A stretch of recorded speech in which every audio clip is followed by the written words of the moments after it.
And this will be the final video for today on the topic of the campaign strategy. I've noticed something with all of the candidates. They spend most of their time pointing to the problems. Some of them spend all of their time pointing to the problems in such a way that causes anxiety and division.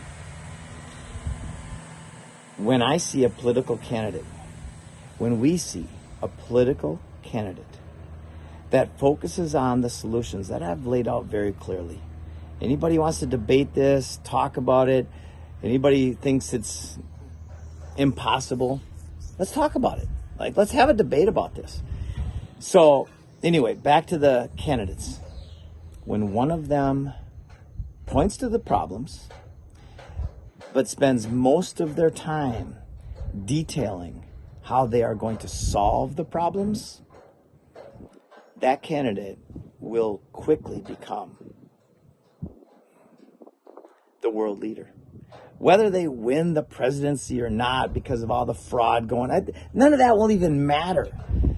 A campaign run the way that I am describing here, with all of the energy and resources going into that campaign alone, let alone the fact that we will all, every ethical person in humanity, will step up and support that freaking candidate. From all across the world, that candidate will be rained and showered all these good things. And support will come from everywhere, including, I believe, from the divine. Because this is the plan. It's our destiny. It's the Garden of Eden. To achieve that, to win that, we just simply have to serve again and work with nature and expose the poisons and the poison producers, but more importantly, turn our backs away from them. Expose them for one point so we can take our energy, which is fear and scarcity, is the ultimate control mechanism. Take a breath. Go walk with nature. Observe. Be present in this epic moment to be alive. Feel it.